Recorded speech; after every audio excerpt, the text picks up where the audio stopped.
Hello दोस्तों, कैसे हो आप सब। हमारे YouTube channel math with Umesh में आप सभी का हार्दिक स्वागत है। आशा करते हैं आप सभी अच्छे से होंगे, बढ़िया से होंगे। हमारे YouTube चैनल को अभी तक अगर आपने सब्सक्राइब नहीं किया तो सबसे पहले सब्सक्राइब कर लीजिएगा। यहाँ पर आपको चैप्टर वाइज मैथ और रीजनिंग की क्लास मिलेगी। पहले सभी चैप्टर के टाइप बाई टाइप करवाए जाएंगे, उसके बाद आपको प्रैक्टिस करवाई जाएगी। कंप्लीट मैथ और रीजनिंग आपकी किसी भी एग्जाम से रिलेटेड हो, सभी क्वालिफाई करने के लायक आपको बनाया जाएगा। इसलिए सबसे पहले हमारे चैनल को सब्सक्राइब कर लीजिएगा। चलिए, यहाँ पर कुछ चैप्टर हम करवा चुके थे। आज हमारा चैप्टर चल रहा है साझा, मतलब कि पार्टनरशिप। 2 व्यक्ति, 3 व्यक्ति, 4 व्यक्ति मिलकर कोई व्यापार करते हैं, इस तरीके से। पिछली क्लास में हमने आपको साधारण से क्वेश्चन करवाए थे, जिसमें कुछ राशि दे रखी थी, समय समान था, तो उनका लाभ दे रखा था, तो उनका राशि ज्ञात करने के लिए जैसे, लेकिन हमको सबसे पहले ज्ञात होना चाहिए जिस अनुपात में हमारी राशि बनेगी उसी अनुपात में हमको लाभ मिलेगा। राशि कैसे, अगर 10,000 हमने 3 महीने के लिए लगाई तो 30,000 हो गई। किसी ने 12,000 3 महीने के लिए लगाई तो उसकी 36,000 हो गई। इस तरीके से दोनों में 30,000 और 36,000 में अनुपात क्या। आज कहीं समय भिन्न और राशि भिन्न भिन्न के क्वेश्चन करवाएंगे हम आपको। वीडियो को लास्ट तक देखिएगा, बहुत अच्छी वीडियो होने वाली है आप सभी के लिए। तो चलिए, यहाँ पर पहला क्वेश्चन दे रखा है आपके सामने। 2 व्यक्तियों ने साझे में एक व्यापार इस प्रकार किया कि पहले व्यक्ति की पूंजी 3 वर्ष तक, दूसरे व्यक्ति की पूंजी 5 वर्ष के लिए निवेशित रही। यदि दोनों की समान पूंजियां लगी हों तो कुल लाभ 1,60,000 के लाभ में कुल दूसरे व्यक्ति का हिस्सा ज्ञात कीजिए। कल क्या था, पूंजी समान रहती, उस समय समान रहता था, पूंजी अलग अलग लगती थी। जिस अनुपात में पूंजी लगाते थे उस अनुपात में हम लाभ को वितरित करते थे। आज यहाँ पर समय अलग अलग है, अभी समान पूंजी है, आगे समान समय भी अलग अलग होगा, पूंजी भी अलग अलग होगी। ठीक है, इस तरीके से। चलिए, कोई बात नहीं। देखो, पहला व्यक्ति एक ए है, दूसरा बी है। इसकी एक्स राशि लगी है कितने वर्ष के लिए, 3 वर्ष के लिए। इसकी भी एक्स राशि समान पूंजी का है, कितने वर्ष के लिए, 5 वर्ष के लिए। इसकी 3x हो जाएगी और इसकी 5x हो जाएगी। x से x कट जाएगा। ये किस अनुपात में राशि लग गई, 3:5 में। मतलब कुल कितना हो गया, 8। कुल लाभ कितना हो रहा, 8 अनुपात बराबर 1,60,000 का लाभ हो रहा है। तो 1 बराबर आ जाएगा 20,000 का लाभ। ठीक है, 1 बराबर 20,000 का लाभ आ जाएगा। इसने कहा दूसरे व्यक्ति की पूंजी कितनी है, 5 अनुपात में है, तो इसको हम 5 से गुणा करा देंगे। 5 गुणा 20,000 और 20,000 बराबर 1,00,000। ठीक है, 45,000, 10,000 लाख। समझ गए हो आप, इस तरीके से हो जाएगा। ये हमारा गुणा नहीं होगा, बराबर का चिन्ह होगा यहाँ पर, ये आंसर हो जाएगा। अच्छे से समझ में आ गया होगा। कल पूंजी समान थी, तो पूंजी समय समान था, आज पूंजी समान थी। ठीक है, इसी तरीके से जिस अनुपात में बनता जाएगा उस अनुपात में हम लाभ को वितरित करते रहेंगे। चलिए, इससे रिलेटेड एक दूसरा क्वेश्चन देखते हैं। ये रहा आपके सामने दूसरा क्वेश्चन।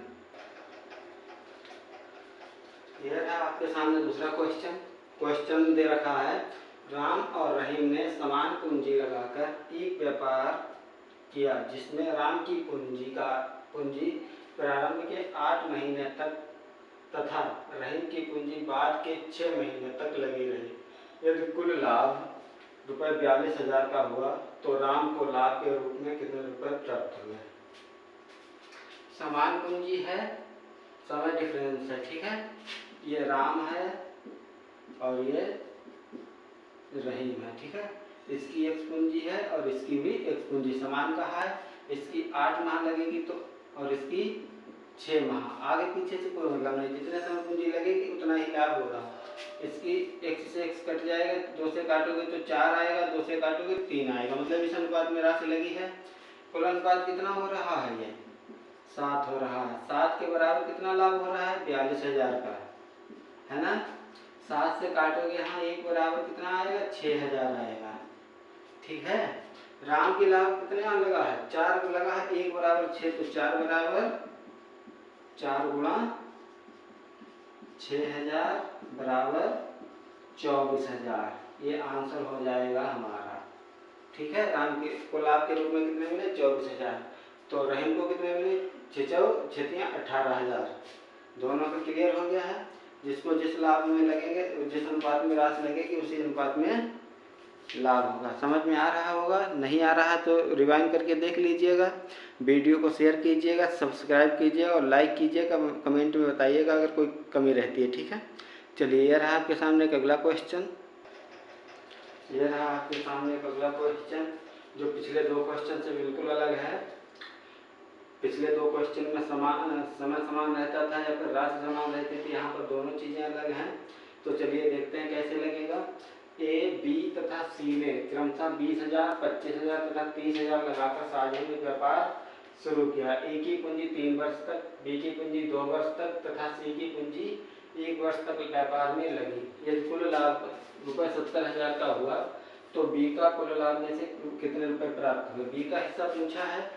एक ये ए है और ये बी है और ये सी है। बी की पूंजी लग रही है 20,000। कितने वर्ष के लिए? 3 वर्ष के लिए। सॉरी, ए की, बी की लग रही है 25,000। ए की पूंजी 20,000, बी की पूंजी 25,000। कितने वर्ष के लिए? 2 वर्ष के लिए। इसकी 30,000 कितने वर्ष के लिए? 1 वर्ष के लिए। इसकी 3 वर्ष के लिए लगेगी तो 60,000 हो जाएगी। इसकी 50,000 हो जाएगी और ये 30,000 ही रहेगी क्योंकि 1 वर्ष के लिए ही लग रही है।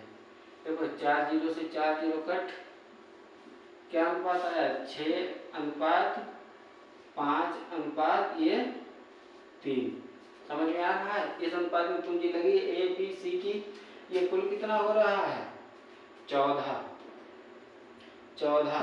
अब 14 अनुपात के बराबर लाभ कितना है? 70,000। लाभ को रखेंगे बराबर में 14 पंजे 1 अनुपात बराबर 5,000। 1 अनुपात बराबर 5,000 कहा है तो बी को कुल लाभ में से कितना मिलेगी? कितना अनुपात है? 5 अनुपात है बी का। तो 25,000 बी को मिलेंगे। यही आंसर हो जाएगा, ठीक है। अब ए को कितने मिलेंगे? 6 अनुपात 5 छक्का, इसको मिलेंगे 30,000। 30 25 55, बचे कितने? 15,000 जो मिलेंगे हमको सी को। ये आंसर सी का है। और सॉरी, कहाँ गया है? ये बी का हो गया और ये ए का हो गया। समझ में आ रहा होगा आपको। इसी तरीके से सारे सवाल करेंगे, बस गुणा भाग करा के। इतना ही होता है साझेदारी में और कुछ नहीं होता। अच्छे से समझ में आ जाएगा, कितना भी टफ क्वेश्चन दे रखा हो। इसी तरीके से क्वेश्चन और करवाते हैं। ये रहा आपके सामने एक अगला क्वेश्चन। आपके सामने ये रहा अगला क्वेश्चन जिसमें समय और राशि दोनों अलग अलग हैं। लाभ ज्ञात करना है किसका कितना, ठीक है। चलिए देखते हैं। रमन तथा सौरी ने क्रमशः 8 माह तथा 6 माह के लिए क्रमशः 10,000 तथा 12,000 में व्यापार करके कुल 9500 का लाभ प्राप्त किया। रमन का लाभांश ज्ञात कीजिए। देखो ये रहा आपका रमन और ये सौरी, ठीक है, जो भी नाम है। रमन कितने महीने के लिए? 8 महीने के लिए और सौरी 6 महीने के लिए। रमन का लग रहा है 10,000, है ना, और इसका लग रहा है 12,000। ये ज़्यादा लगा रहा है लेकिन कम समय के लिए। 8 दशामन ये हो जाएगा इसका कुल 80,000 रुपया और वाक्षण इसका हो जाएगा 72,000 रुपया कुल, ठीक है। 3 जीरो से 3 जीरो कट जाएंगे। 8 से काटो, 8 दशामन 80, 8 ने 72। लाभ कैसे लगा है?